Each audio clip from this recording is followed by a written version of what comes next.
it's now recording, so Okay. whenever you're ready, we can go ahead and Muy, get out of muy bien. practice mode. Okay. So I'm going to get out of practice mode. Hey guys, And hey, Hey, Martin, it's Martin. good to hear your voice. likewise. And it says the attendees are still on hold, but I have a feeling they can actually hear us. One moment, I just had something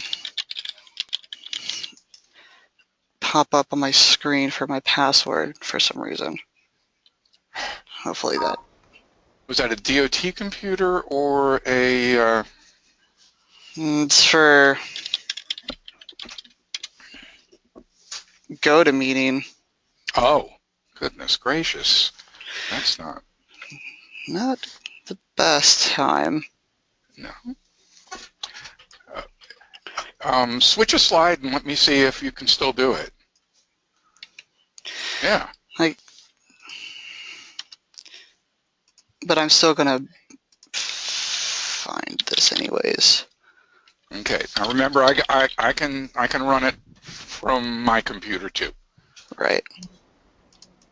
But the pop-up keeps occurring, unfortunately. Oh. So, one moment. Okay.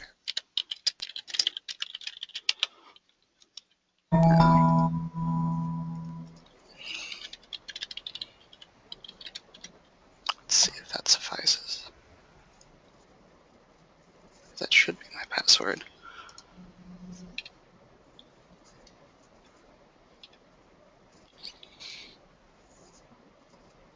I think that might have solved it. Okay. Okay. For some reason, that was very strange.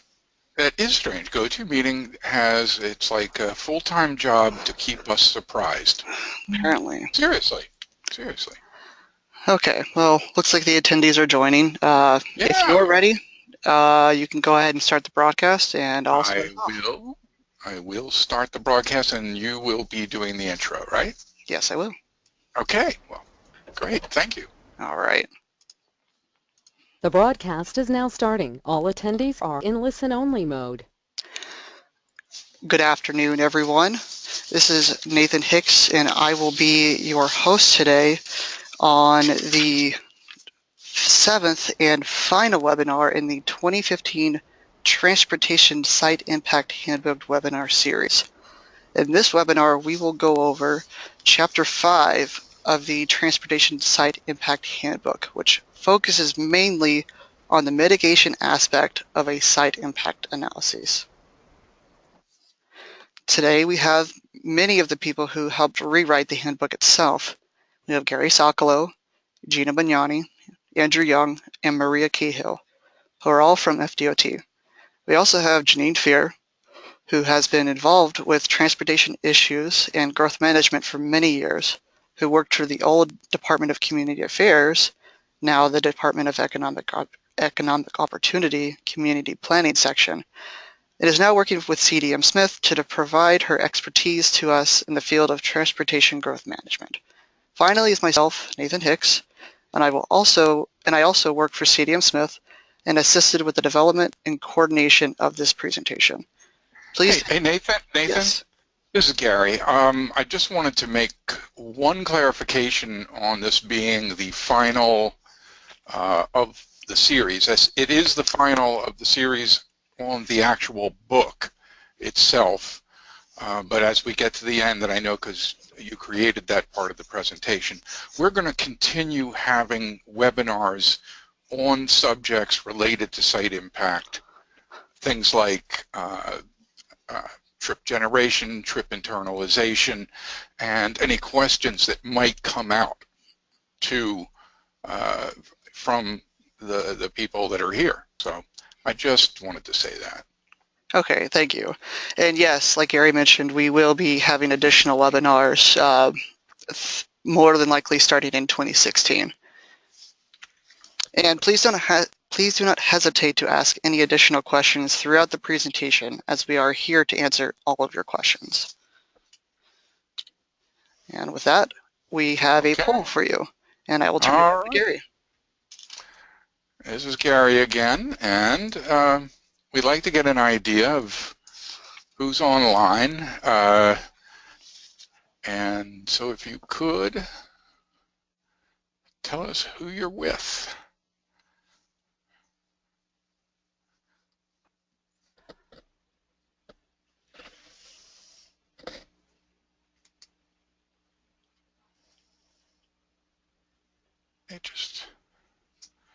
People are really quick on this here. Okay, I am going to close this poll and I'm going to share it. And I gotta say, this is great. Most of you are from consulting firms that work somehow with transportation or growth management. And I'm also impressed by the number of people because that means that nobody is making them listen to this. So I appreciate that. I appreciate everybody though too. Okay. All right, great. Thanks, Gary. There are a number of questions that come up every time we do a webinar, and we'd like to get those answered at the start. At the end of this presentation, we will get a complete copy of all the materials through a post-webinar email. This will include many of the resources that are discussed, as well as a complete copy of the presentation itself. We will also be offering credits from the American Planning Association, and the number you see next to CM credits on the screen is the number that you will use to redeem those credits. The PDH credits for professional engineers are available through proof of attendance. In the past, we have sent a certified list of attendees with all the information necessary for your honor systems credit as a professional engineer. This will also be sent in the post-webinar email. Also, each of our presentations are made into a recording that will then be hosted on YouTube. We try to have this done as soon as possible, but editing does take a bit of time, as opposed to just putting together a presentation. Since this is a webinar, you are currently muted. However, you can ask your questions in a question-tabbed dialog box. Please ask your questions as they come up, and we will try to get to them as quickly as possible. There will more than likely be questions that we can't answer immediately, or questions of a more philosophical nature. There we may have to discuss at a later time or send your answers via email. And with that, we have another poll.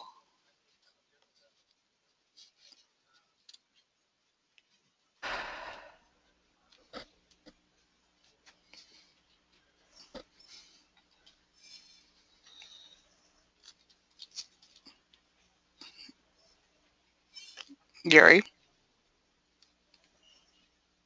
Yes, I was muted, and you did not hear my excuse. My excuse was that I was actually working on a new poll question while that one came about. So how many of the past webinars have you been with? And this is not an exact question that I'm asking, but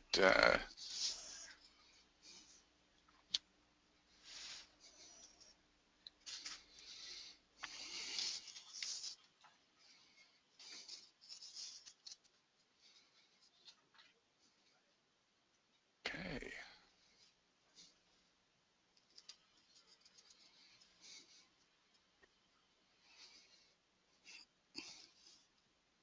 All right. About 90% of you have voted, and so I'm going to close the poll. I'm going to share it. And so this is really good.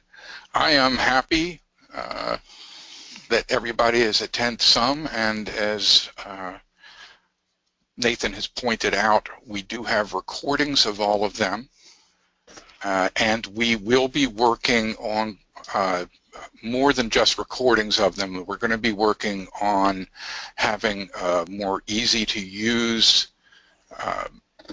version of these seminars online, so you don't have to listen for an hour and a half, which I know can be daunting. So thank you. I'm going to close this. Appreciate it. Great, thanks, Gary. And thank you everyone who's been attending all of these webinars. And before we start, we'd like to ask if anyone has any questions. At the moment, I do not see anything in the question tab. And so I will go ahead and turn it over to Janine Fear, who will take us through the rest of the presentation. One moment, Janine. Thank you, Nathan. All right, and you should have control now. Great, thank you. Hello, everyone, and hello again to everyone else who has been participating in these webinars previously. Again, my name is Janine Fear, and today we'll be going over Chapter 5 of the Transportation Site Impact Handbook as it relates to the subject of mitigation.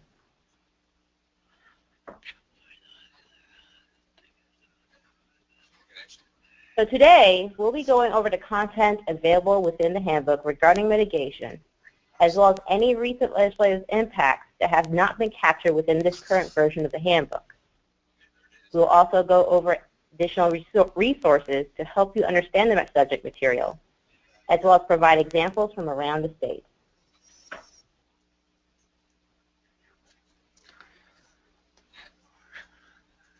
Now, speaking of legislative changes, the handbook does cover changes that occurred since the 2010 update of this handbook through the 2013 legislative session, which contained the last of the significant changes to growth management laws until this recent 2015 session.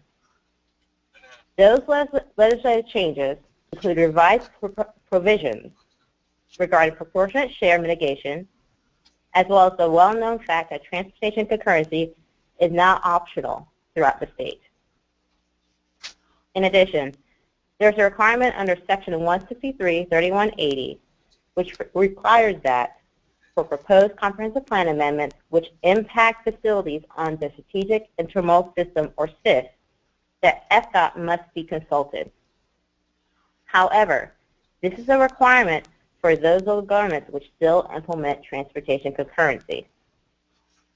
Another change which is not highlighted on this slide, which would also impact mitigation, was the repeal of Rule 1494 of the Florida Administrative Code, which established level of service standards for roadways underneath the State Highway System, SIS, and those funded underneath the TRIP program. We'll go over these changes in more detail as we move through this presentation.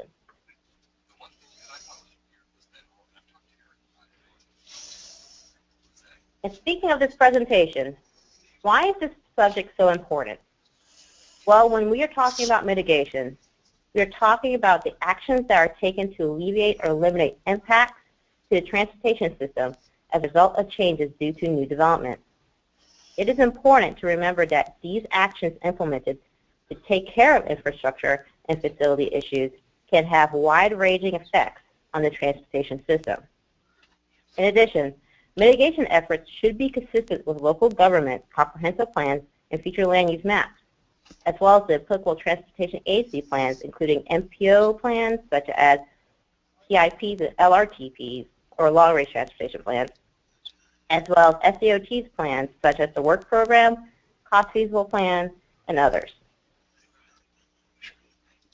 As we have discussed in previous webinars, Section 163-3184, which establishes each reviewing agency state's role in the review of comprehensive plans and plan amendments, states that if FDOT's area of jurisdiction during review is in regards to transportation resources and facilities of state importance. These resources and facilities are not defined within the statute. However, they are left to be identified by the department, who has done so through one of its procedures. And those facilities are those that are identified on the state highway system, national highway system, and the SIS.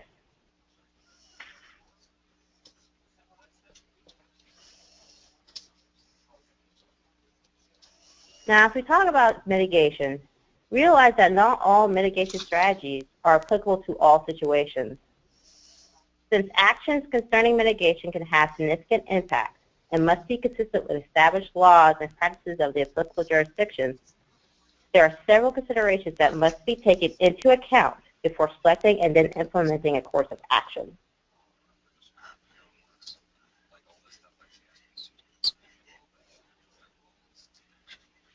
Let's first look at considerations regarding the transportation network itself. Now, please remember that any form of mitigation implemented must be relative to the expected transportation impacts that is intended to alleviate or eliminate. That also means that the assessment of these impacts must have an understanding of any local policies which may place roadway constraints on any type of improvement that can be implemented.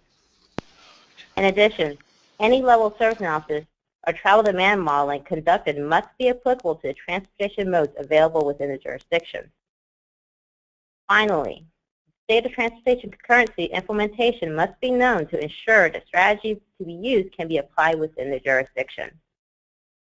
So now let's go over each one of these bullet points that I just discussed and go into a little bit more detail. Hey, Janine. Yes.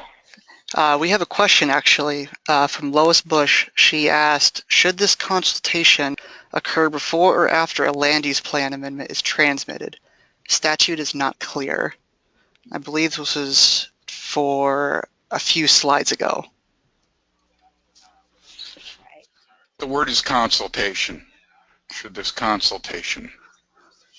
Consultation should occur during the development of the comprehensive plan amendment. When you're developing the comprehensive plan amendment and you're developing the data and analysis, that includes the transportation analysis as well. So, yes, when you have to consult FDOT on 6 facilities that will be impacted, that has to happen during the development of the comprehensive plan amendment, if that makes sense. Okay.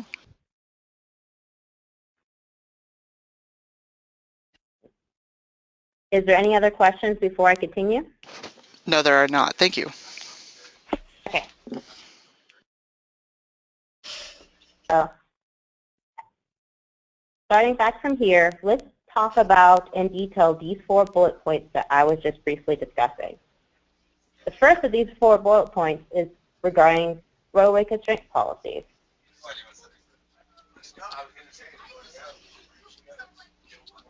Now, when we talk about roadway constraint policies, we're talking about guidance and regulations which constrain the type and level of improvement which can be applied to roadways within a jurisdiction. This would impact the selection of an appropriate mitigation strategy. Such policy language would be found in local government comprehensive plans and/or ordinances, as well as MPO plans for regions.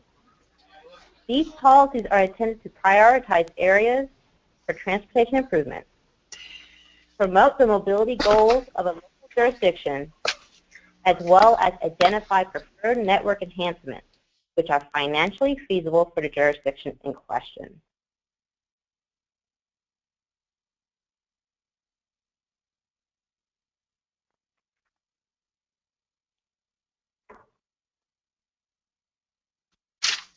Janine, hey, this is Gary. I have a question on that last slide. You mentioned that the improvements needed to be financially feasible. And I thought that financial feasibility was no longer a consideration. Well, I probably should have worded that differently. There's some jurisdictions that would want to consider only improvements that are financially feasible for them. That statement wasn't so much saying that the statute requires them to be financially feasible. But for those jurisdictions that are strapped for cash, what have you, they may use these policies to identify what kind of improvements are within our abilities, monetary-wise. Okay. All right. I apologize for that. No. I can see the difference.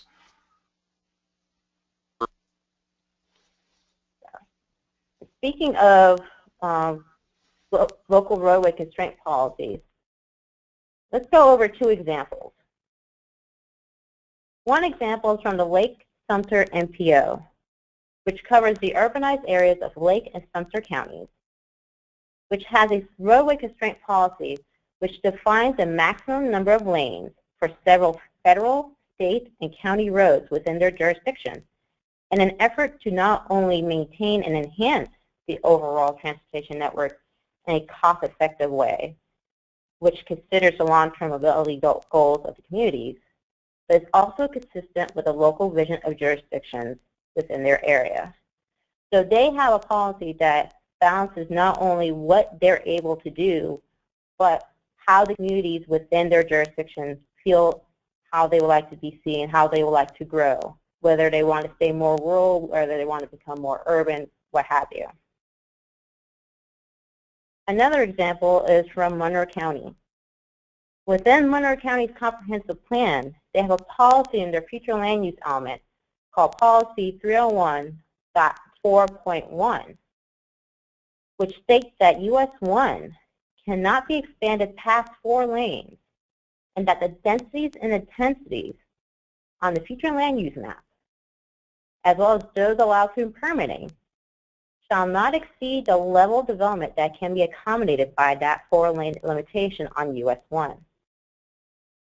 Their reason for their constraint on the US 1 is not only for the community character they want to keep, but also for safety reasons.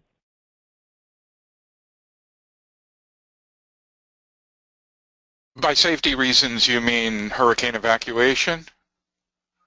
By safety reasons, let's talk about pedestrians. Along that portion, they try to keep the speed limit low to allow people free movement around that area.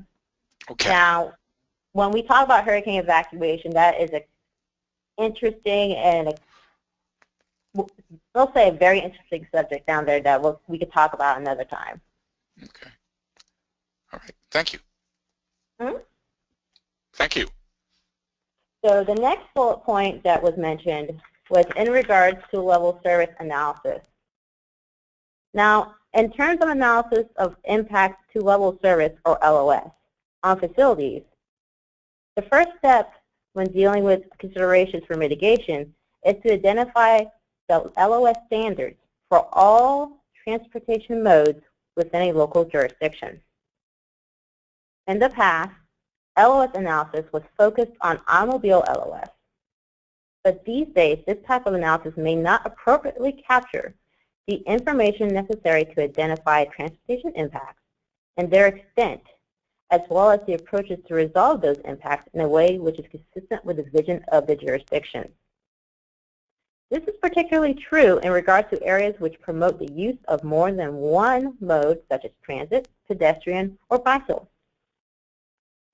As such, looking purely at just automobile LOS for assessing and identifying mitigation strategies would be ineffectual for areas that have transportation concurrency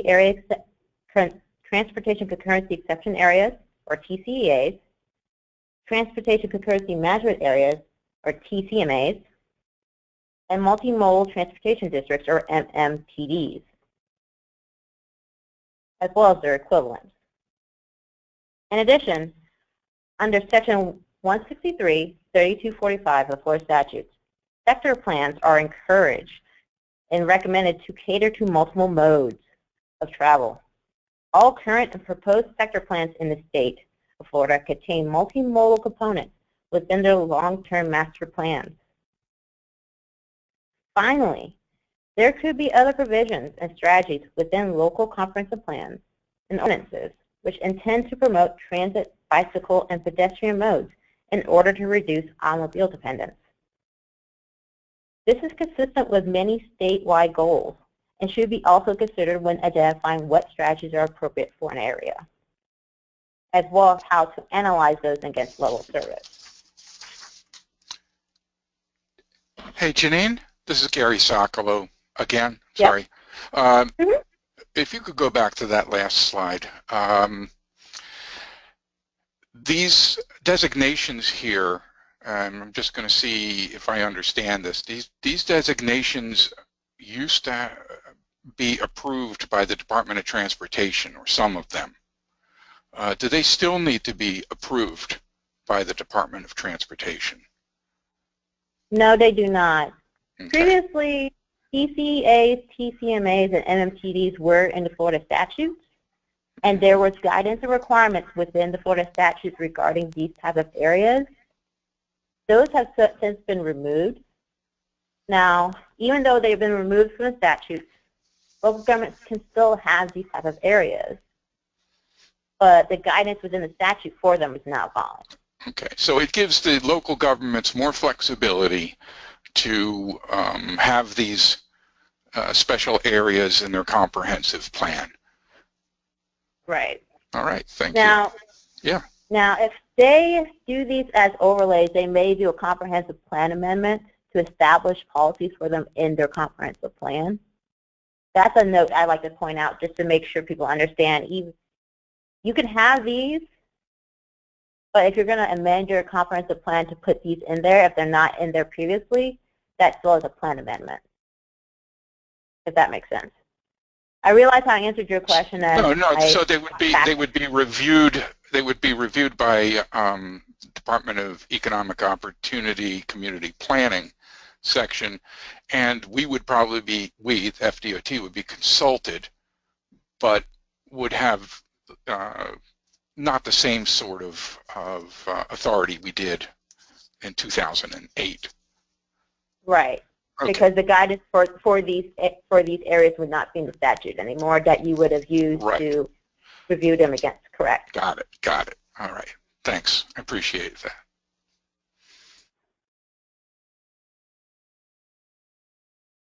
So.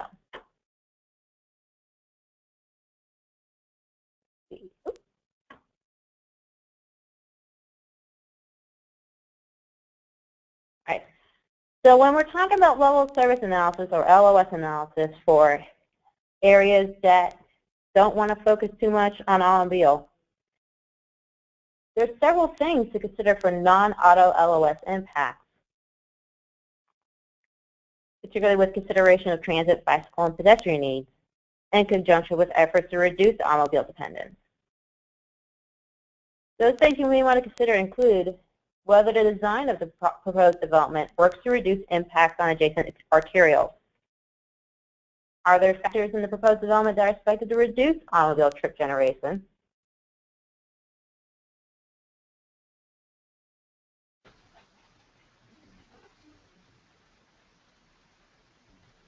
And while that slide is coming back, I'm going to keep talking. Will the proposed development support higher rates of internal trip capture? Will the proposed development produce more trips from alternative transportation modes? And finally, does the proposed development support more trip chaining that may affect the activity patterns on the transportation system?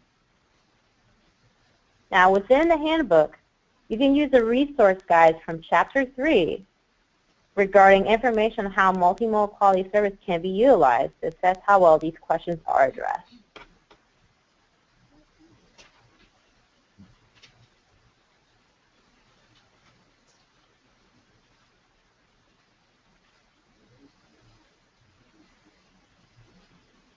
The next point I want to talk about from that four-pointed list I just talked about earlier is in regards to travel demand modeling and the limitations to it.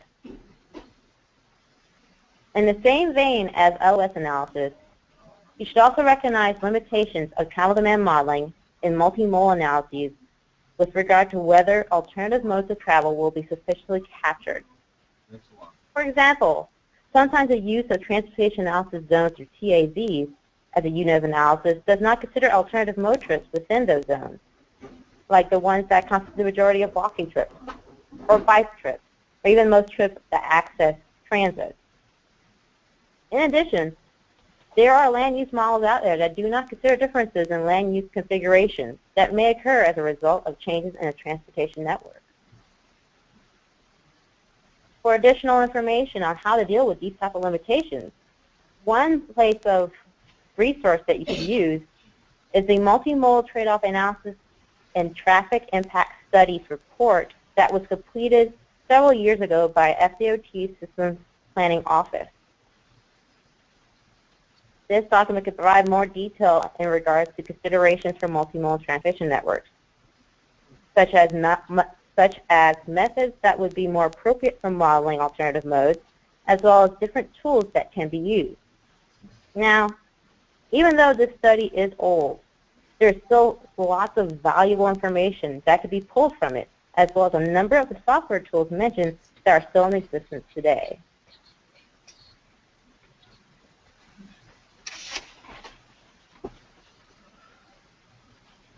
And finally, I want to touch upon again transportation concurrency. You'll probably hear me talk about that a good bit throughout this presentation.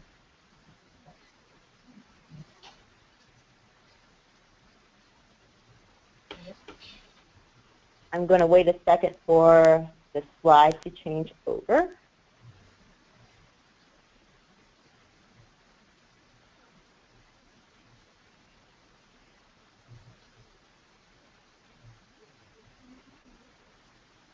There we go. Now, finally, for local governments using transportation concurrency, it is important that FDOT reviewers and other involved parties be aware of the established concurrency provisions included in applicable local government comprehensive plans. These provisions would include strategies identified under Section 163-3180, of which we will talk about later in this presentation. That will include strategies in regards to promote multimodal transportation systems and what have you. In addition, there are several local governments that still have use for areas such as PCAs, PCMAs, and MMTDs that we just discussed earlier. So please be aware of it, whether or not those areas are active within those local governments. In addition, for those local governments which have decided to repeal transportation concurrency, Section 163-3180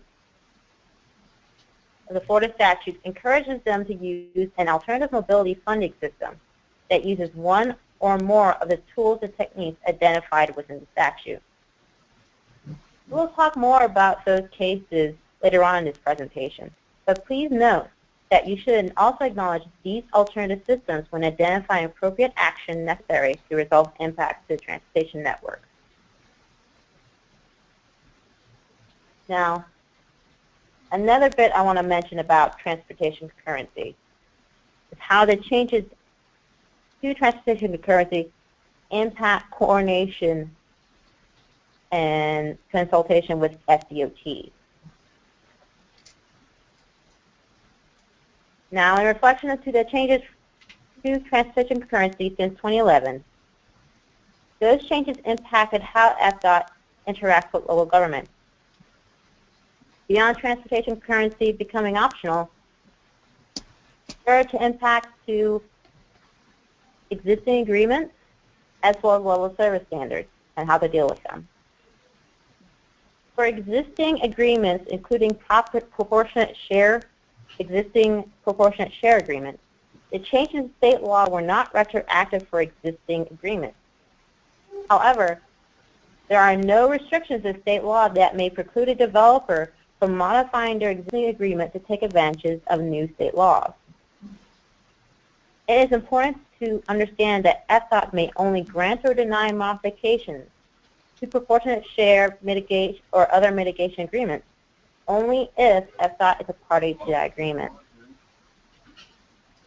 In addition, in regards to level service standards, changes since 2011 included with the repeal of Rule 1914 Florida Administrative Code, as we spoke about at the beginning of this webinar, will impact how FDOT deals with level of service at the local jurisdictional level. Now, what this Florida Administrative Rule did was establish minimum level service standards for facilities on the state transportation network, specifically those facilities that were designated underneath the state highway system, the strategic intermodal system, as well as those roadways that were funded underneath the TRIP program. Now, these days, FDOT may only recommend level service standards for facilities on these state networks within a local jurisdiction. Currently, the department does recommend level service standards for facilities in urbanized areas at the level service D and C for areas outside of urbanized areas. Please note that the department only recommends level service standards for automobiles and there is no recommendations from the department regarding transit, pedestrian, and bicycle modes. But there are tools available through SDOT to assess the level of service of these modes. Now, even though the department can only recommend level of service standards, local governments are still required underneath state law to have level of service standards for their infrastructure within their comprehensive plan. They're also required to coordinate with FDOT in regards to establishing level of service standards on state facilities pursuant to Section 163-3177. So, even though FDOT may only recommend level of service standards, there still must be coordination on those state facilities with local governments to help ensure that the correct level of service is applied to those roadway segments.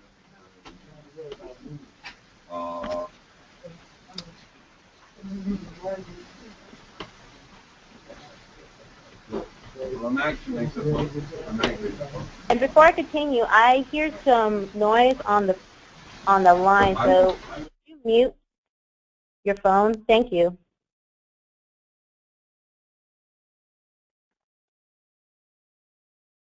Now, continuing on, we were talking about mitigation considerations for the transportation network.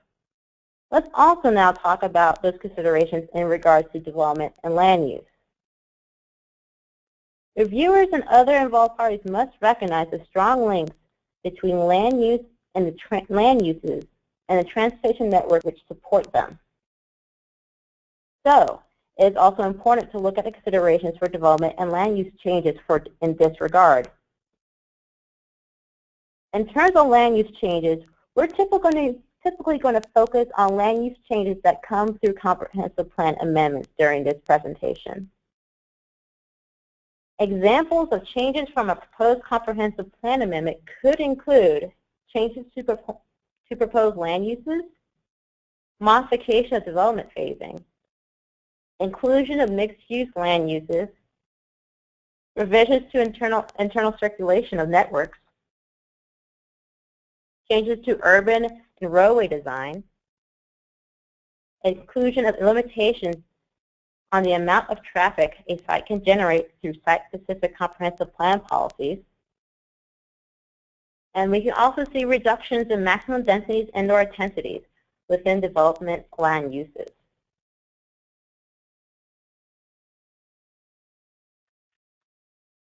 Hey, Janine, this is Gary again, bothering you.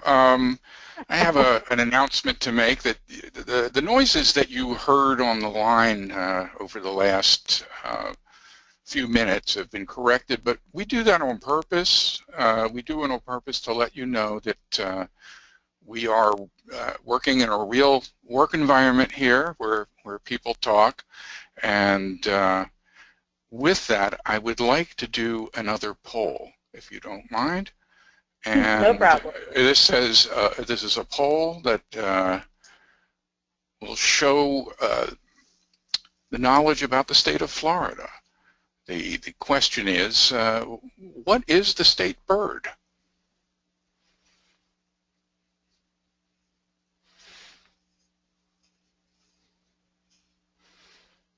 All right.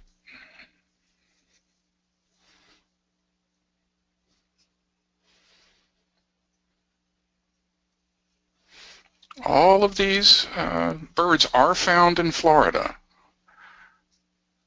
but only one is the true state bird. If you have attended my webinar on the Median Handbook, then you already know it, but it looks to me like this is the advanced group here. So I'm going to close and I'm going to share it with you, and people know it is the mockingbird. And with that, I know that this is a very knowledgeable group, and I am going to turn it back over to Janine and ask everybody that's in the staff here to mute themselves unless they're talking. Thank you.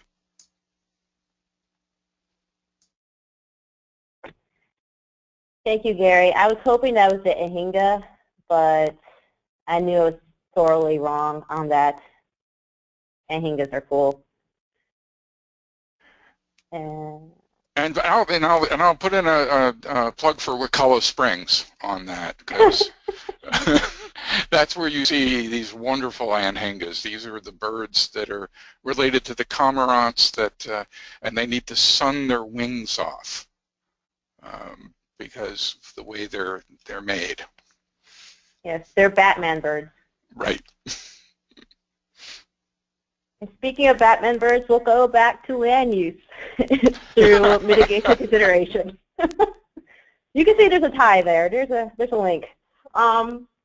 So we were just mentioning in regards to land use considerations for mitigation that there's several things that can happen with comprehensive plan amendments that can impact the transportation network through changes to land use.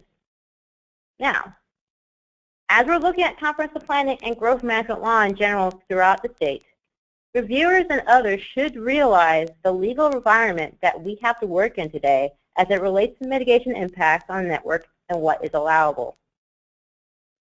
Even though several sections within the growth management statutes have been removed or revised since the last handbook update, there are still portions of the statute that are important to take note of in regards to mitigation, primarily underneath sections 163, 3177, paren 6, as well as section 163, 3180, subparen 5, H, and I. Now, please remember that section 163, 3177, paren 6 contains guidance and requirements for transportation elements within local government comprehensive plans, as well as transportation-related comprehensive plan amendments. It also contains requirements regarding coordination of transportation element with plans and programs from any applicable MPO or other transportation authority, such as FDOT. And that will include coordination with FDOT plans such as the FDOT work program. In addition, as we mentioned 2 slides previously, there's also the requirement to coordinate in regards to establishing level service standards for public facilities with any state, regional, or local entity having an operational or maintenance responsibility for such facilities. That would include FDOT. As for section 163, 3180, subparen 5, H, and I, this portion of the statute contains guidance and requirements for local governments who continue to implement transportation concurrency, including the requirement that local governments who are implementing concurrency must consult FDOT when proposed amendments affect CIS facilities. This portion of statute also contains guidance and requirements for those who have rescinded transportation concurrency but have developed an alternative mobility funding system in its place. Finally, this portion of the statute also provides definitions and procedures regarding proportionate share, as we will discuss later in this webinar.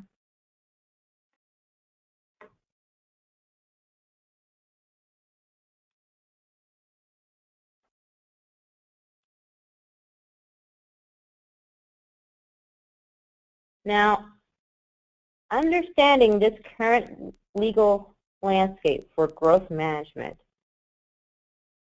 you also need to know, how does FDOT fit in this environment? We're going to give it 1 second. Update. Okay, while that's changing, I got one quick note. If you look to the part of your control panel, should say handouts on it. You should see one handout with an Adobe Acrobat insignia on it. That is today's handout that you can download directly right now if you see it. The other point is, when you have seen underlined documents named, those are live links to the actual document. So you should be able to get those today.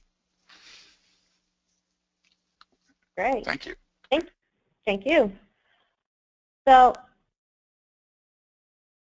changes in legislation has also impacted FDOT's role in regards to the comprehensive planning process, which will also impact how mitigation will work out in regards to state review and state coordination. As a brief refresher, since we have gone over this subject in extensive detail in the last 2 webinars, there are now 2 main comprehensive plan review procedures: expedited and state coordinated. Expedited state review applies to most comprehensive plan amendments except for those which have a significant potential to impact regional and statewide resources and facilities.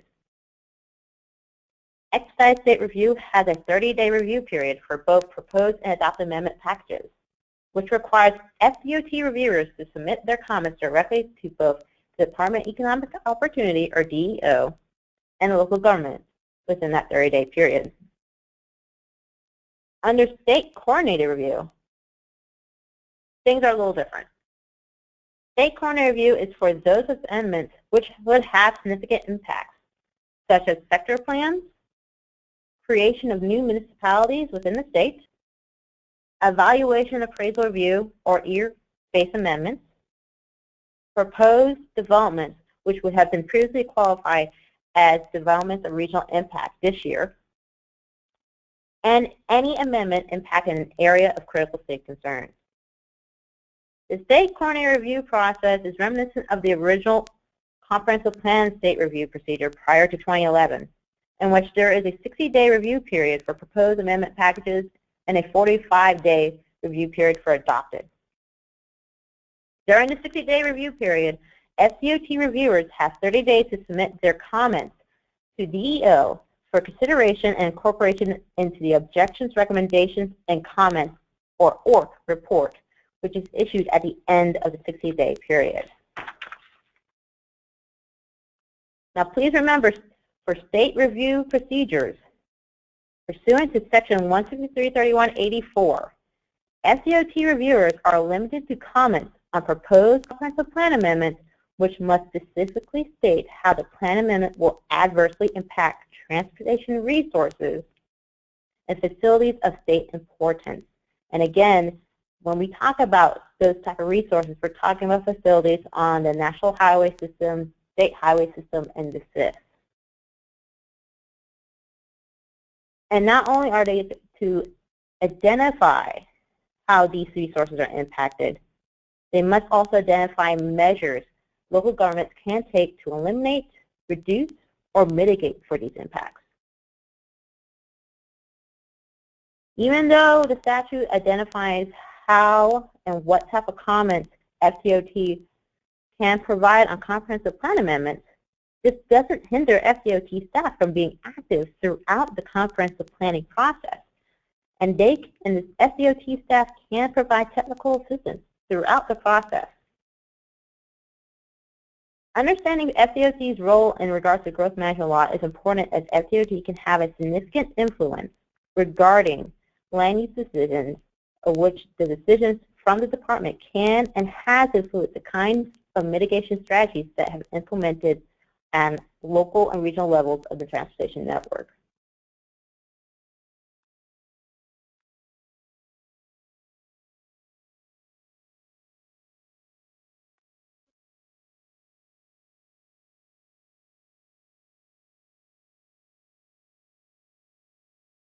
So overall, before deciding on a mitigation strategy, ensure that that strategy is applicable and accessible for not only the area impact and the level of impact, but also for the local jurisdiction, making sure that you're adhering not only to local laws and procedures established within local documents such as the comprehensive plan, ordinances, or MPO plans if applicable, but also to ensure that those strategies are allowable in relative to the impact that they are supposed to be alleviating.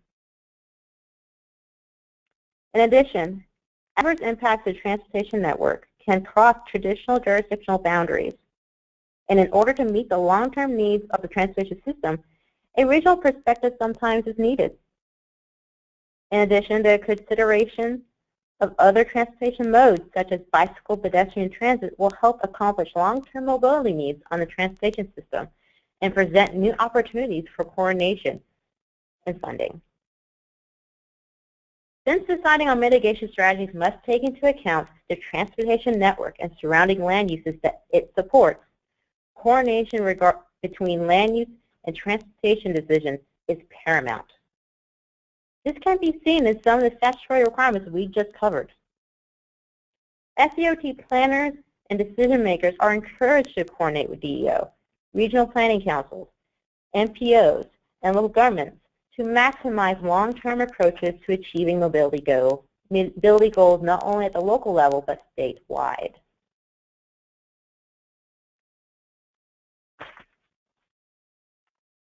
So I can't say this enough, but always be involved. To further elaborate on coordination, it is recommended that FDOT staff establish early and continuous involvement with transportation partners. Again, those transportation partners may be local governments, MPOs, regional planning councils, as well as DEO staff themselves. It will be key for FDOT staff to coordinate with transportation partners in developing recommendations to accommodate future traffic on impacted corridors based on solutions other than adding lanes to existing roadways.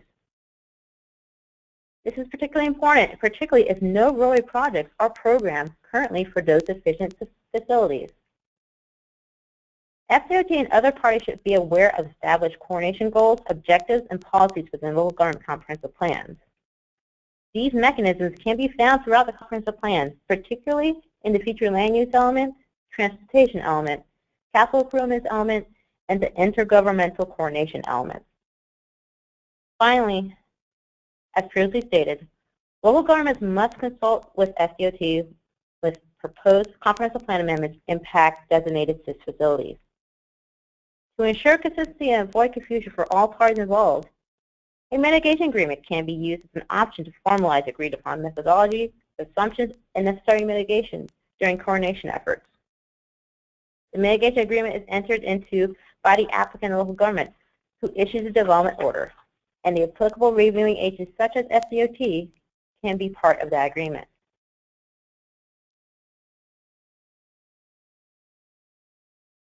Now, if you decide to go the route of the mitigation agreement, we can talk briefly about what a mitigation agreement should have in it.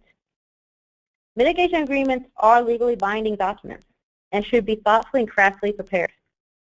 At a minimum, the agreements need to address the following issues, such as project impacts, mitigation costs, proportionate share responsibilities, the type of mitigation strategy that you're implementing, the timing of that mitigation, the parties to the agreement, such as FDOT, local government commitments and timing, as well as those local concurrency requirements we were mentioning earlier.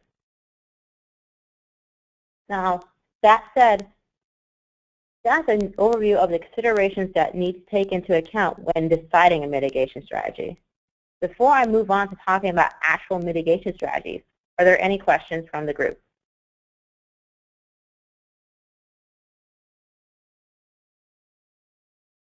Hearing none,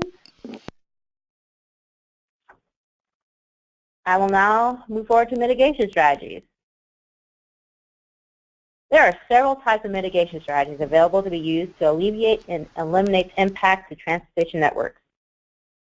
We will go over briefly the different types of mitigation strategies that are available, keeping in mind that the selection of appropriate strategies should take into account the considerations that we just went over in the previous section.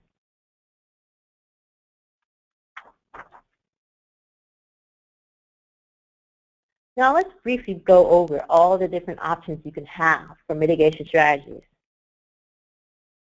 In general, there's three basic categories: operational efficiency, decreasing other mode options, and increasing in system capacity. Now when we're talking about strategies that enhance operational efficiency, we're talking about enhancing operational efficiency on the existing transportation network. That can include congestion management processes, corridor access management plans, transportation demand management, or TDM, transportation system management, or TSM, improvements to street network connectivity, as well as public transit operational improvements, which can also include the inclusion of managed lanes. The next category, when we're talking about increasing other mobile options, we're talking about improvements to bicycle and pedestrian connectivity, providing better transit options for an area or community, and also providing for transit-oriented developments, or TODs. Now, if none of the strategies of these first two categories can be applied to your situation, the option of increasing system capacity is still available. Strategies to increase system capacity can include constructing additional lanes or new roadways, and improvements to the network support systems, such as parallel roadways, and more. In addition, this can also include expansion of existing transit facilities and service. As previously discussed, consideration should take into account in regards to the applicable local laws and procedures. However, I forgot to mention, for mitigation for state facilities, this is where it becomes important to coordinate with FDOT. And that's because for state facilities, there could be additional requirements that state facilities must adhere to under state law. For example, transportation facilities on the SIS have to meet certain standards and criteria set forth by the department. Adding to the system capacity on such facilities, such as construction of new lanes, that must be consistent with applicable procedures and thresholds that are in the statute. So keep that in mind also when you're deciding for mitigation on state facilities, that there might be additional statutory laws that you may have to look into to make sure you're consistent with everything. Hey Janine, we have a question from Larry Hungowitz. He asks, how do we determine the benefits of these strategies in mitigating any demonstrated impacts? Say that question again? Sorry. Sure. How do we determine the benefits of these strategies in mitigating any demonstrated impacts? That's a good question. The answer would be that we don't know yet. We don't have a policy. We don't have a policy on this yet. These are all things that are changing in the profession right now. So if anybody knows of a policy that we have that could quickly and clearly answer that question, I'm not aware of it.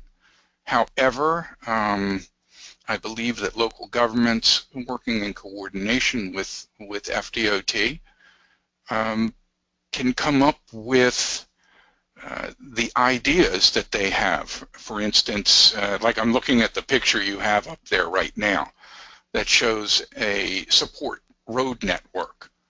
And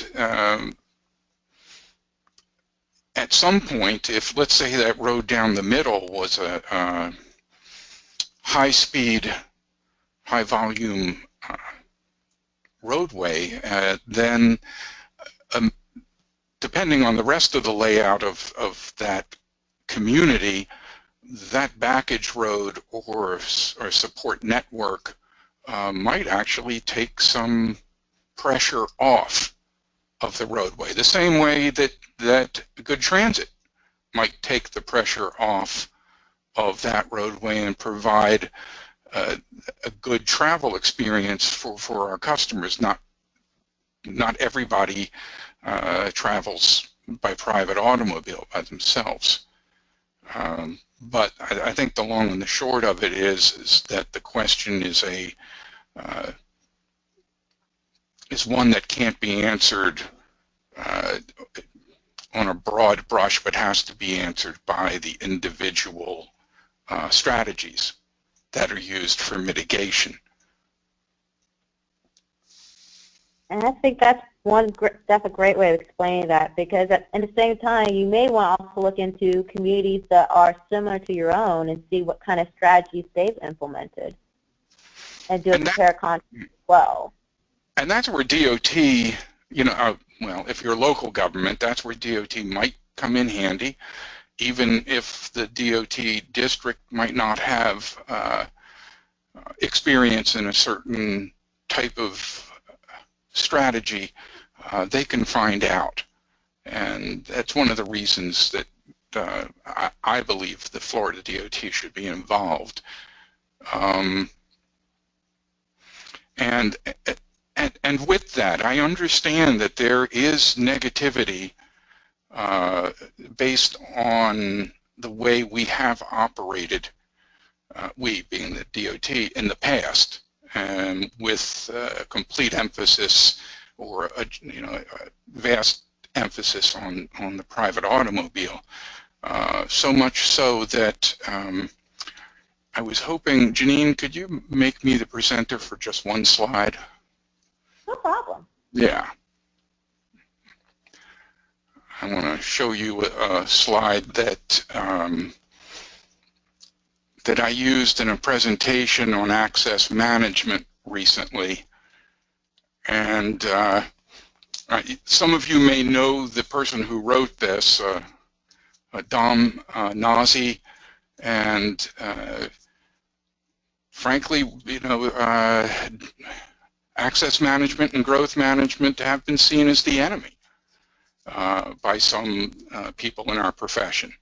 And I thought it was interesting the way he wrote this. I paraphrased from his article that growth management was essentially a word for ensuring that new development doesn't delay or slow down cars. And access management was touted strongly to the detriment of pedestrians, cyclists, transit users, and the overall quality of life. And it is our jobs here at DOT to note some of this criticism and to work that this is not the way we're seen. So with that, I will, Janine, or the presenter is Nathan, right? Yeah, thank you. I may have broke it. No, it's not broken.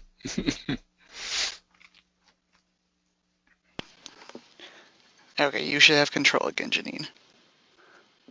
Okay.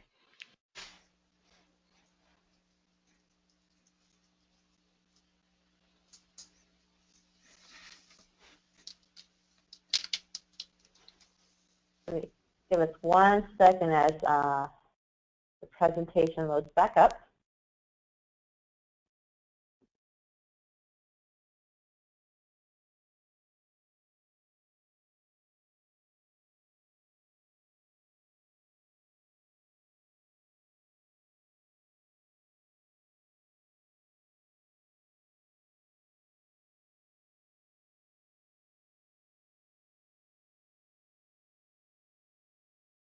Nathan, is there something I should do on my end?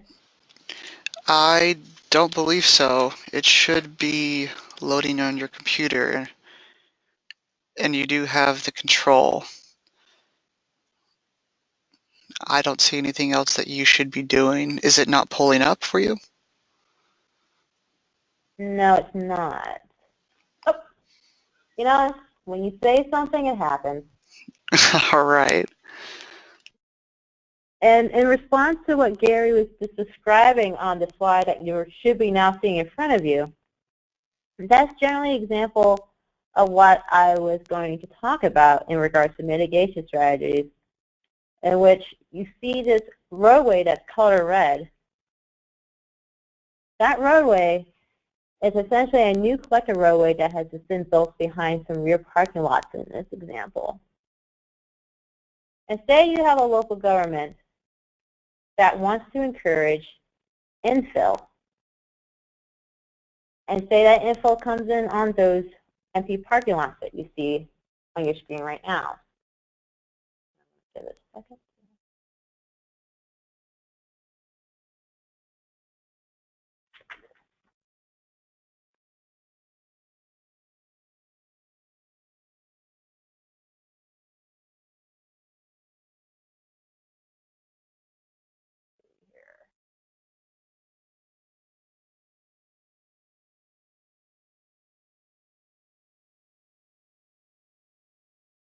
Make this, see if you can get this to go a little faster.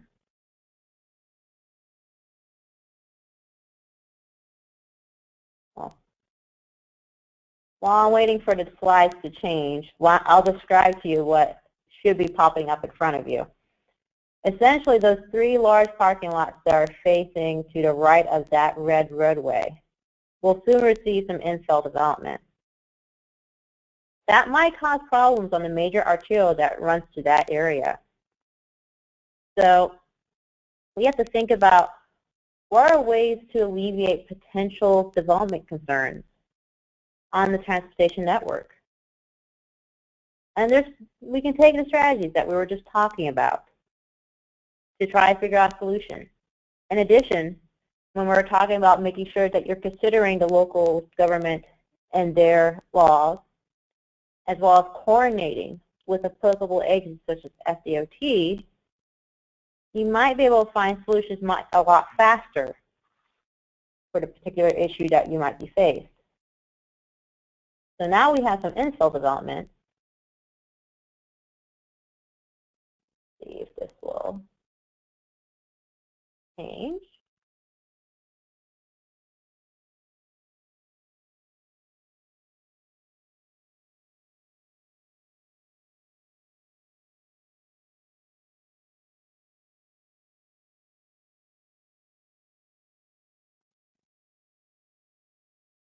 Give me one moment.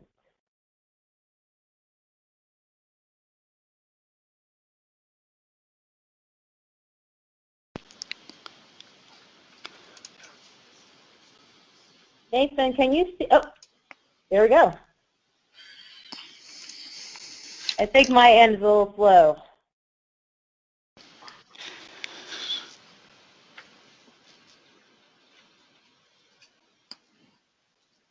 Gary? Oh, I am very sorry. I was talking to myself, but I also launched a poll while I was waiting for your slides to go. But now they're going, and I apologize because the poll has started, and the question is, which Indian tribe did not live in Florida? Little did we know that there have been a number of native peoples here for probably 14,000, 16,000 years. And with most of you voting, I'm going to close and show you guys really know your stuff. And of course, the group that never lived here were the Apache. All the rest of them had a place in history here. Some of them were gone before even the Spanish entered the scene. Thank you. Thank you, Gary. And I see now that the slide has now appeared. So we're talking about strategies that we can apply in this situation that you saw in the last two slides. Now, to resolve the situation and to also continue promoting infill development, say that is the community goal for that jurisdiction. We can use strategies regarding street connectivity, increasing system capacity by expanding existing parallel roadways to alleviate trips that would go onto the major arterial. So now, as you see, we're going to extend the one roadway that was new, the new collector roadway, as well as take advantage of the other collector roadway on the opposite side of the arterial. These type of local roadway solutions can emerge from not only taking into account the mitigation strategies that are available, but through partnerships between developers, FDOT, the local government, as well as other transportation partners. Now, it's interesting to see how we use infill development to work with the transportation network and vice versa. The concept of linking transportation strategies with land use planning and decision making through partnerships with interested parties is also known as smart transportation. But really what I want to show is that This is one example of using mitigation strategies we just talked about with the use of parallel roadways. There's other examples and other ways of using the mitigation strategies. They don't have to be used by themselves. They can be used in conjunction with each other to create something that's beneficial for your local government.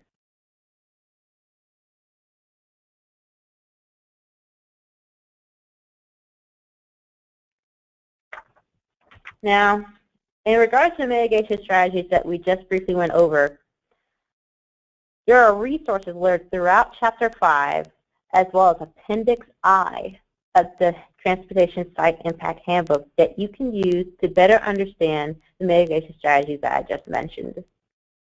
These resources can help you understand in more detail what we just talked about.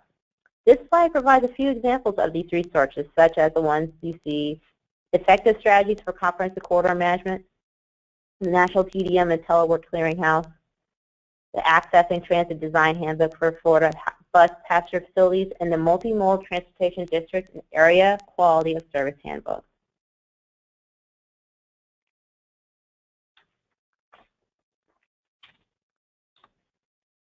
In addition to the resources shown on the previous slide, we also have additional tools that are available for your use in regards to using multimodal methods and through comprehensive planning. The Multimodal Transportation Best Practices and Model Element provides guidance in developing a multimodal transportation element for a local comprehensive plan. The guidance document contains two model elements that can be used for examples. One for large local governments and those governments located within the boundaries of MPO. Another element for smaller, more rural local governments that are located outside MPO boundaries. Another tool that is available is the multimodal mobility review website. This website is hosted through FDOT and contains mobility review guide and a companion checklist. The guidance document and checklist is intended to provide FDOT reviewers a proposed framework for review of local government land use and transportation strategies to support and fund mobility, submitted through the comprehensive plan review process as they relate to the function of the state transportation system.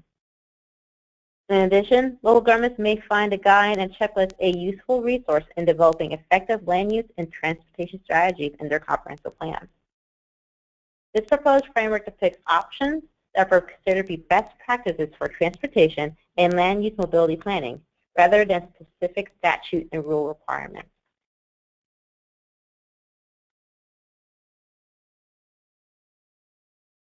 Now, looking at our time, I'm going to skip a few slides and start talking about funding for mitigation instead.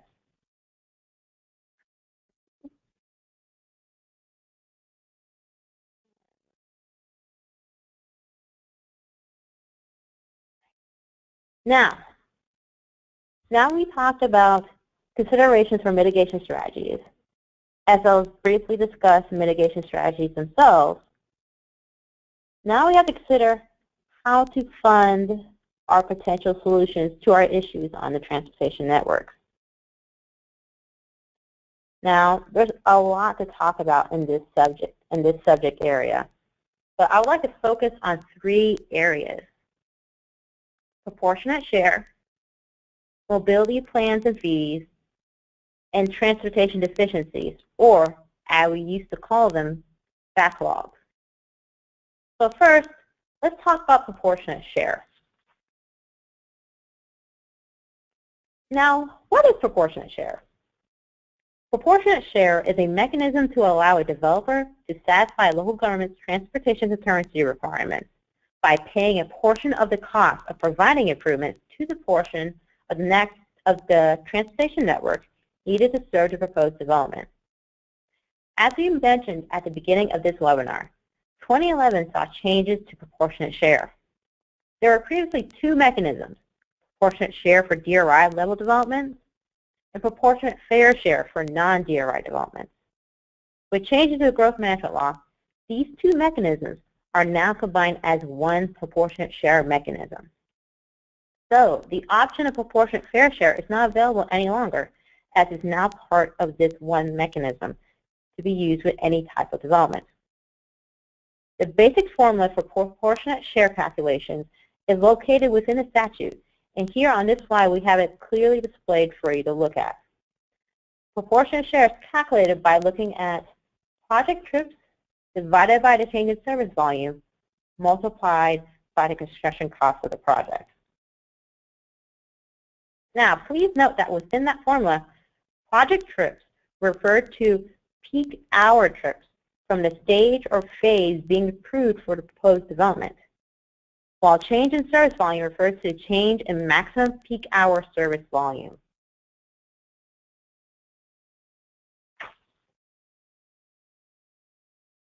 Now, the intent of proportionate share calculations is to fund improvements which are required to maintain or achieve the adopted level service standards for a local government or governments that are impacted by proposed development. These types of projects would typically be located within the local government comprehensive plan. Now, understanding what proportionate share is, you might want to understand how is it applied. Well, proportionate share is only applied to portions of the network that has a transportation deficiency. But within the context of proportionate share, what is a transportation deficiency?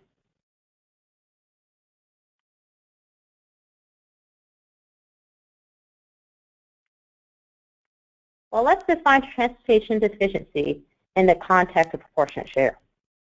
Now, in addition to legislative changes to Section 153.3180, as well as Section 153.3182, we saw a change of definitions to what was originally governed as transportation concurrency backlogs.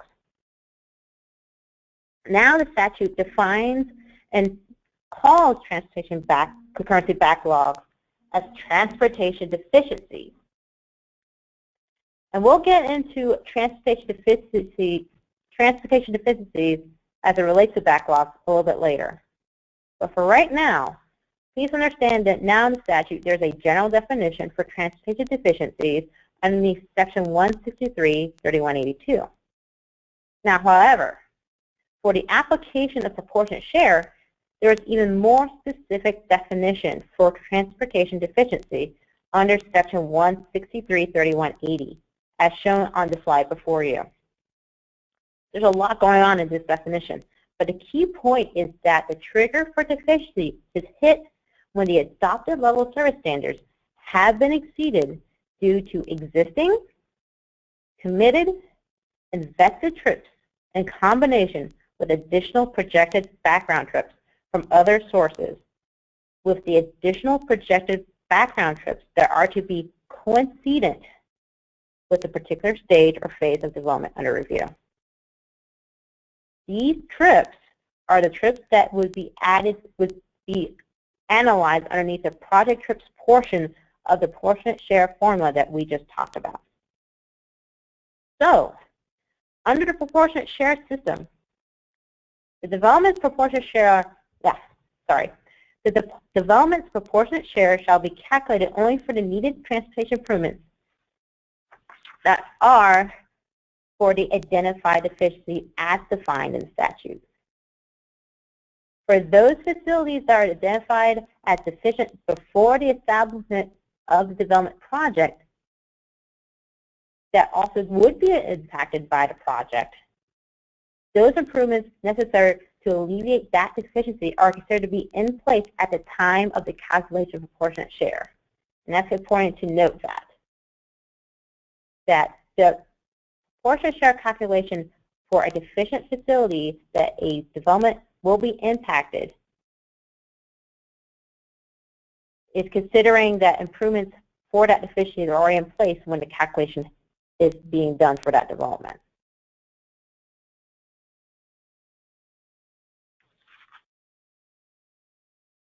Now, as previously mentioned, in regards to FDOT and changes to proportionate share in the statute, change to the state law was not retroactive for existing proportionate share agreements.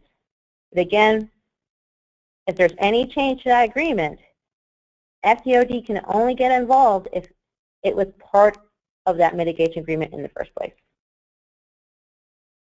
In addition, in terms of changes in 2011-2013 to Section 163-3180 governing proportionate share, please be advised that for local governments that are implementing transportation concurrency, the local government is required to provide the option of proportionate share to developers for funding projects.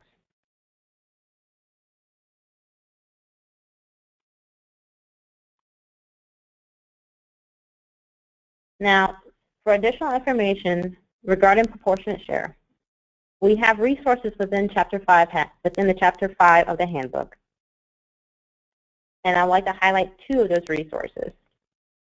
One resource is the Proportionate Share Calculation Report by FDOT in 2011, as well as questions and answers that were done by the Department of Economic Opportunity at the time of Department of Community Affairs in response to changes in law in regards to proportionate share in 2011. Those should be pretty helpful for you to give you a good understanding of proportionate share beyond what we talked about in this presentation. I have a question on proportionate share. Yes. I was a bit confused because I know the Florida statutes were amended to specifically require that developers not pay for existing transportation deficiencies. So I think it would be helpful to clarify the distinction between a facility that's already failing and is already an existing deficiency versus where proportionate share is applied to a development where the developer's trips actually cause the facility to fail and become deficient. So I just wanted to make that distinction because I'm not sure that was clearly made. So if under the definition of the statute it's an existing deficiency before the development impacts, then those facilities are not subject to proportionate share. It's only where the specific development impacts create the deficiency. Thank you. Yes. Thank you, Maria. I'm sorry if I didn't say that correctly. So, is there any other questions in regards to proportionate share or anything else in this presentation before we move forward?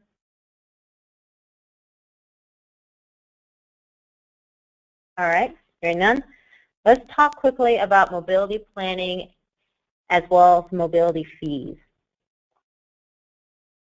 The mobility fee planning approach envisions a minimum countywide approach implemented through interlocal agreements to ensure both regional and local mobility needs are addressed. Mobility plans include land use and transportation strategies that support mobility goals for local government or area. The mobility plan is funded by a mobility fee, which is a typical funding mechanism for these type of plans, as well as any other identified funding mechanisms within that plan itself.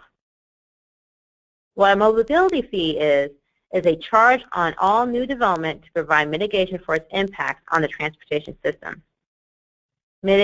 Mobility fees differ from impact fees traditionally in several significant ways. We'll go over a few of them really quick. Mobility fees are more sensitive to vehicle or person miles traveled, thereby encouraging shorter trips and reduction of total travel by promoting compact mixed-use development. Mobility fees are more sensitive to land uses as opposed to impact fees. Mobility fees have the potential to fund multimodal transportation improvements such as transit, bikeway, and pedestrian walkways. Mobility fees also can help provide a mechanism to recoup a new development share transit operating costs for a short time period. Overall, mobility fees can be distributed among all local government entities responsible for maintaining impacted transportation facilities through the interlocal agreements identified.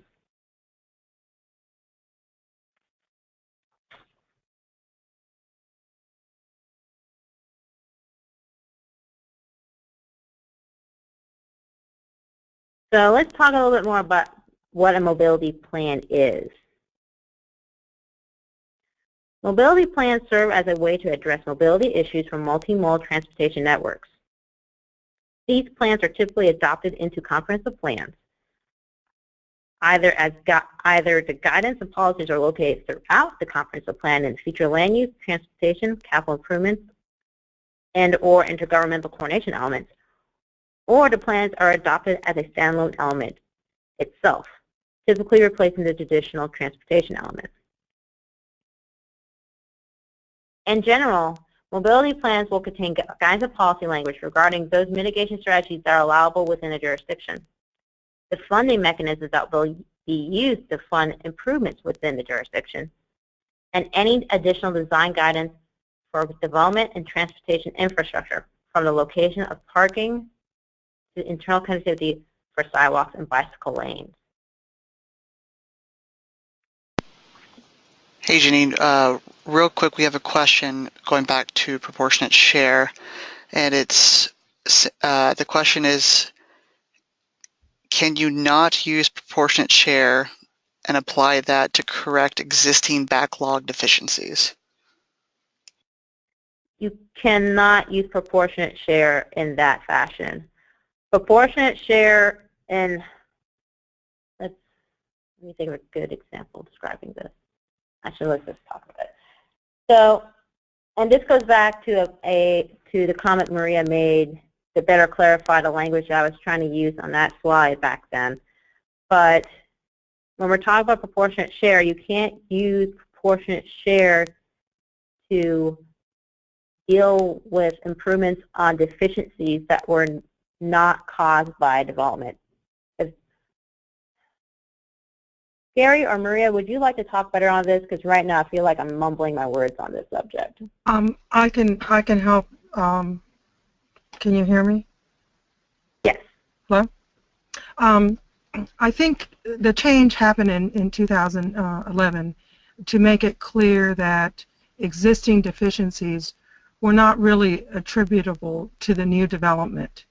So those new developers felt that they were asked to fix impacts that had already been created from previously approved development, and that was not fair to them. So the law was amended to clarify that existing deficiencies were not the responsibility of the new developer. Now, DOT had always felt that the formula did not require fixing existing deficiencies, but there were some additions to statute that better clarified that. But traditionally, existing deficiencies were never able to be charged against the newer developer because it's not directly proportional to their impacts, if that helps explain it. No, that was great, Maria. And in regards to backlogs, well, I don't know if we'll be able to get to it today, but there is a concept of transportation sufficiency plans that we'll probably talk to in a moment if we could get to that were put into statute because of backlogs. And there's some mechanisms that apply to those plans, but in essence, like she said, correct. You can't use prop share for existing backlogs. This is Gary Sokolow, and I just want to add to the confusion just a little bit, actually to take away from it. I was one of the people that tried to prove that the old formula never, ever made them pay for backlog. And what's happened with the new law is I have heard that there have been understandings at the local level on how to do that, how to make sure that the developer doesn't pay for anything that was there before or what they expect in the future that was not from that specific development. And since it is, what happens is, if you're familiar with the prop share formula, you know that it's a moving target. The trip distribution, the cost of the project, and all of those numbers can be and will change throughout the process. So if I just want to make sure that people don't think that we have our finger on the pulse of a formula that everyone agrees does not penalize the new developer for things that really were the past or the local government's responsibility. Everybody has some different ways of interpreting it, okay? Again, but if you understand prop share, you realize that it was definitely, at the time, to the advantage of the first people in, that the first people in got to gobble up all the capacity for free. And then the developers that came later had to pay for that next increment of capacity.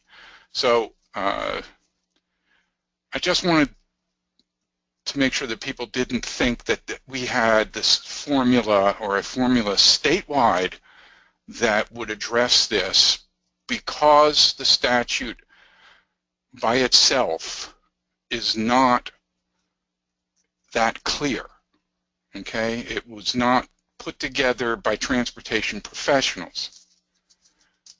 And just because prop share says prop share, proportionate share in the formula and in the title, does not mean it's really proportionate, and it definitely doesn't mean that it's fair, even if it's called fair.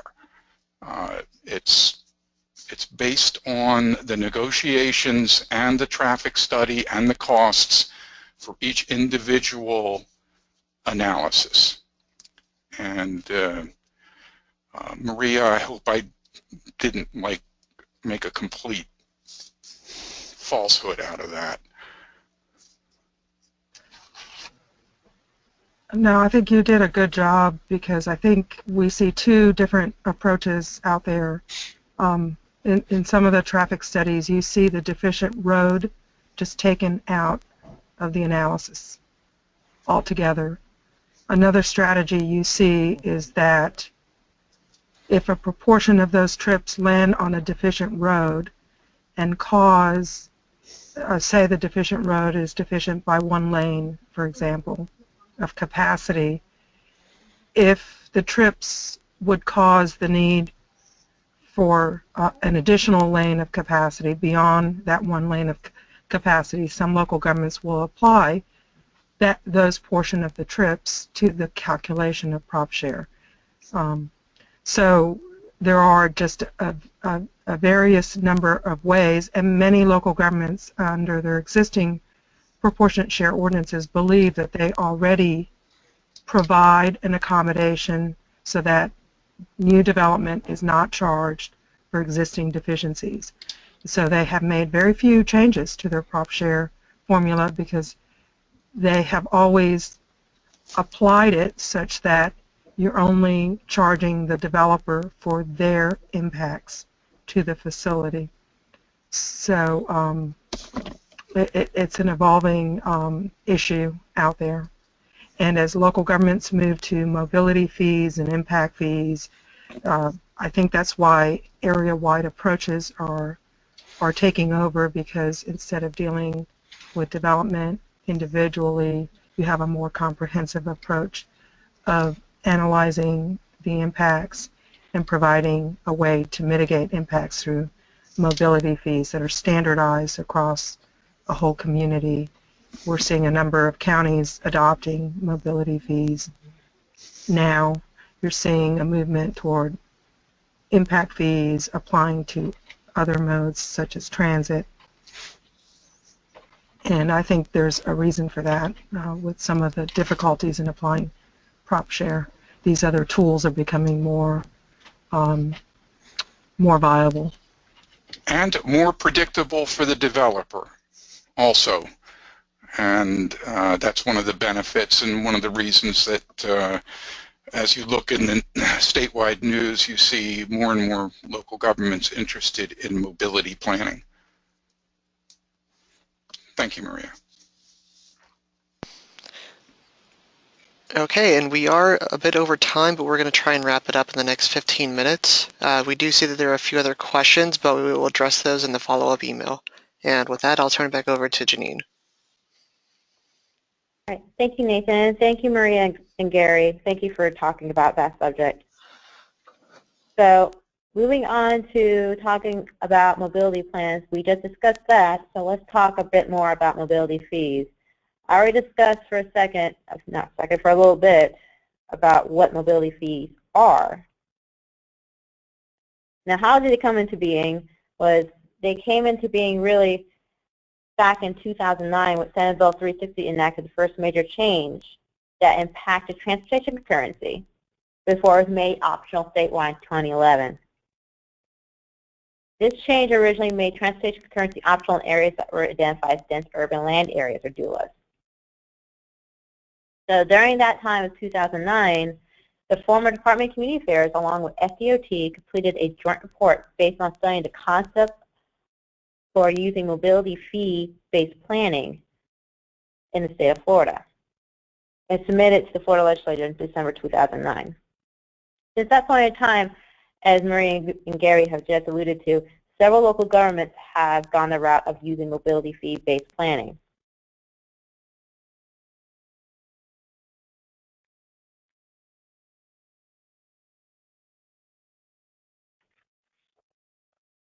And we're going to skip over these next two slides in the interest of time. So let's talk about state requirements for mobility fee-based planning usage. In addition to recommending tools to be used with mobility plans, there are a number of requirements that those that implement mobility fee-based planning must adhere to within the statute. For instance, any established mobility fee-based system cannot be used as an approval doorstop. That means the mobility plan and fee in place may not be used to deny, time, or phase an application for site plan approval, plat approval, final subdivision approval, building permits, or the functional equivalent of such approvals, provided that the developer agrees to pay for the development's identified transportation impacts via mobility fee mechanism within the plan. In addition, revenue from the mobility fee-based plan must be used to implement the needs of the local government comprehensive plan, which serves as the basis for the fee imposed. That means that improvements that are to receive funds must be identified in the local government comprehensive plan. As well as of the legislative changes in 2013, any established mobility fee-based funding system must comply with the dual rational nexus test as applicable to impact fees. That means a local government must demonstrate a reasonable connection or rational nexus between the need for additional capital facilities and the growth in trips generated by the development and the expenditures of the funds collected and how they would benefit that development. Now, in the interest of time, I'm going to go over at least one example of a mobility fee plan in the state. I'm going to go over Pasco County.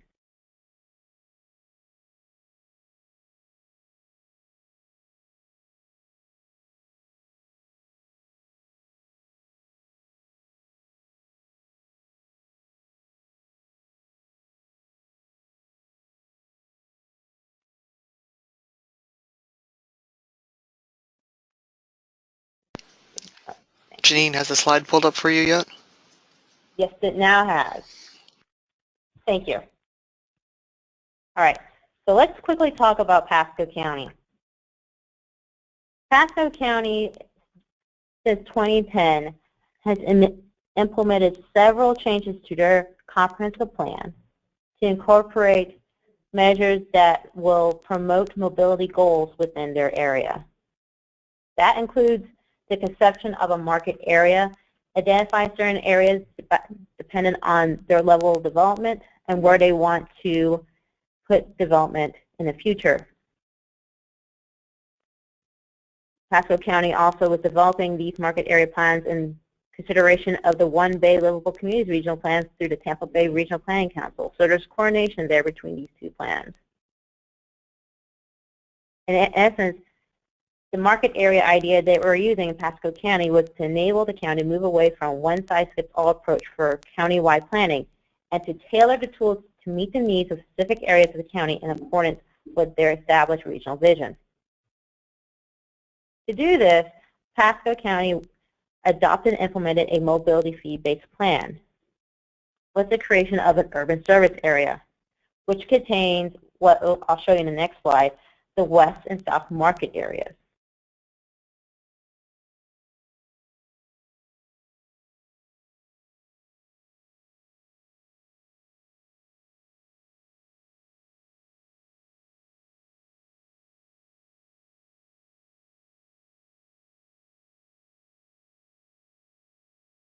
All right. So the slide in front of you, you see, is a map of Pasco County with the market areas that I was just about to discuss. The county wanted to implement a strategy that would promote development within what's called the west and south areas. And so the west and south area market areas are their urban service area. And they were going to use these service areas to promote redevelopment and infill development, as well as allow for higher densities. So they have policies in place in their comprehensive plan to entice development and discourage sprawl away from other areas, such as the north, central, and east market areas, by doing a tiered approach with mobility fees to encourage growth in areas with existing infrastructure. And when I'm saying tiering of their mobility fees, that means there will be reduced fees in areas that they want to promote growth in, while there will be higher fees in areas they do not want to promote growth in.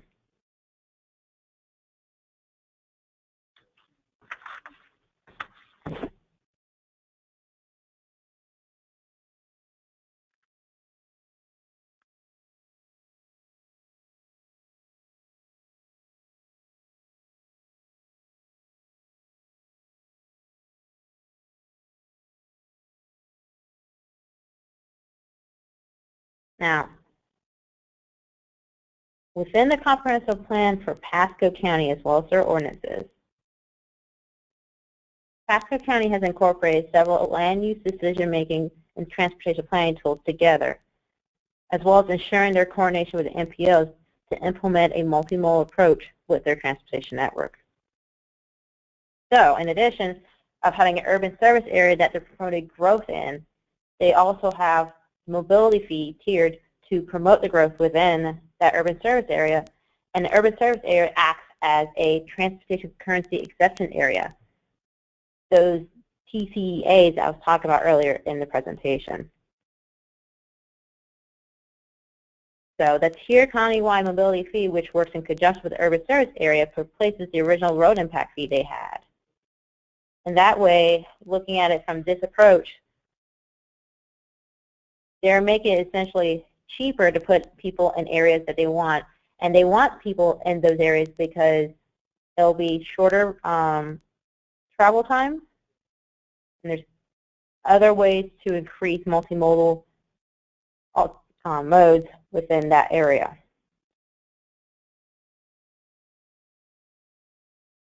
Actually, since we are so over time, I'm going to skip through to the next portion. Let's talk about backlogs real quick.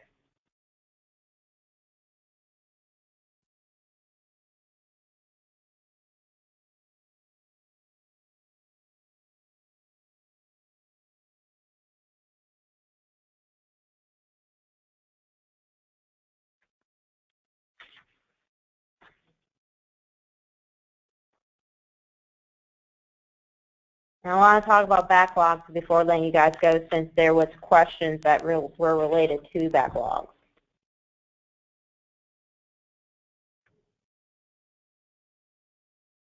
see if this will load. It should be up on the screen showing now for everyone. All right.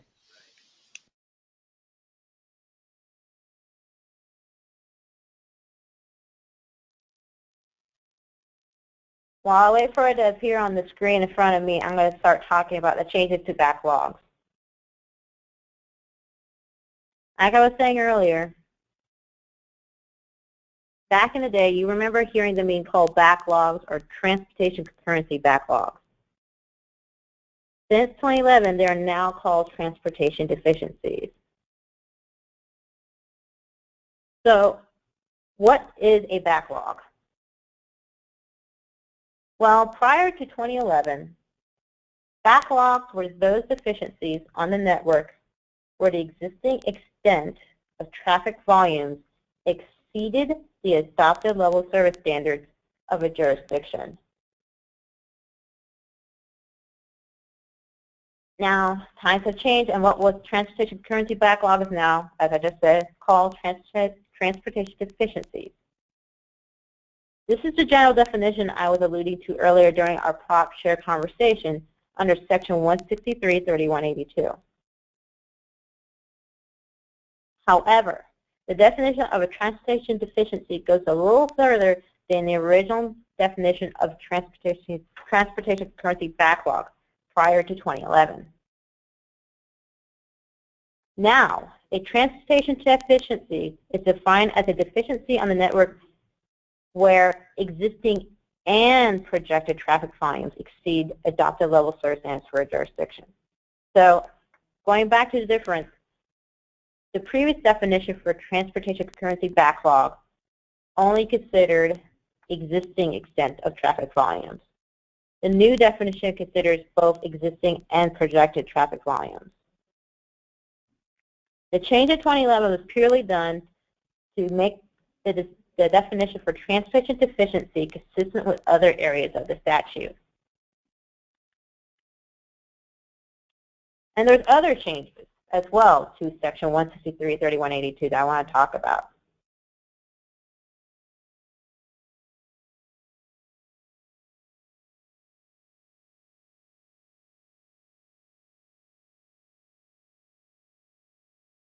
In general, changes in Section 163.3182 of the Florida statute since 2011 have only made minor revisions, including revising terminology, as you see on the slide that will be before you shortly.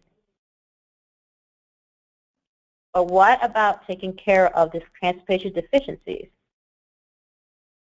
Well, similar to the past transportation concurrency backlog plan underneath this statute, local governments can still create transportation development authorities that are similar to their concurrency backlog authorities back in the day. And these authorities can designate areas along the network that will be called transportation deficiency areas. And for those areas on the network that are designated as transportation deficiency areas, there will be a plan that will be developed for them called the Transportation Sufficiency Plan. The Transportation Sufficiency Plan must identify deficient facilities, prioritize improvements for those facilities, and establish a financing and construction schedule for adoption into the comprehensive plan. The authority that's in charge of implementation of this transportation sufficiency plan has the ability to establish what's called a local trust fund underneath the statute. This local trust fund can be used to help fund for the prioritized improvements within the deficiency area using mechanisms such as tax increment financing. Authorities could also issue bonds backed by trust fund revenues they get from that type of financing. If a local government goes forward and does a transportation sufficiency plan for transportation deficiency areas, the plan will be considered to satisfy all applicable transportation concurrency requirements as established by the local government within their comprehensive plan. And the transportation sufficiency plan for a designated area may only be removed from the comprehensive plan once all the projects and costs associated with that transportation sufficiency plan have been taken care of pursuant to the statute.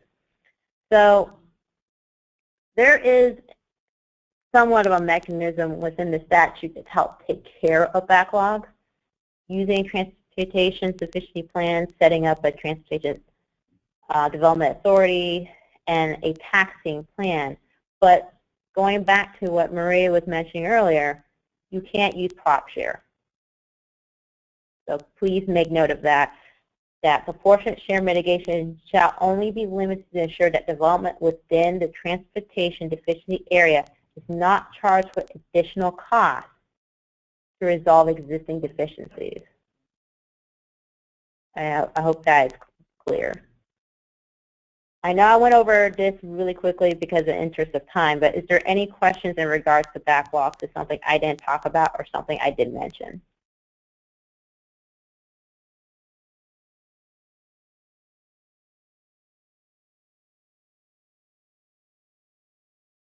If there are no questions, then Nathan, you can go forward and continue on with the presentation. Great, thank you, Janine. And if any questions pop up the next few minutes, I'll be sure to mention them. But thank you so much for all of that, and thank you also, Gary and Maria, for your input as well. Just wanted to remind you all, for the FDOT Contact Manager, that's the best way to keep in touch with us for our trainings and any information that we provide regarding site impact analyses or planning in general. And we will also resume webinars in 2016. We will be scheduling specialized webinars on site impact analysis especially.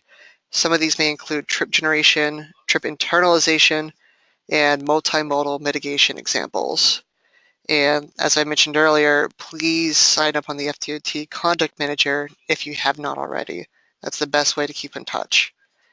There's also these many resources within systems planning itself that we have available. And I also want to mention that in the PDF, the handout that we send you very soon, and the follow-up email, all of these links will be live, so you'll be able to click them and open up the various handbooks or guidebooks that are listed throughout this presentation. And the best way you can contact us is via email. Feel free to send emails to more than just one or two of us, and so that we can make sure that we can answer these together as a team. And we would like to thank you all for attending this presentation, and for those that have attended all of our presentations and most of these, thank you very much. We should be able to send you this presentation with all of the links sometimes the next day or two, and we hope to have the recorded version of this one within 1 or 2 weeks. And with this, we will end the webinar. And thank you, everyone.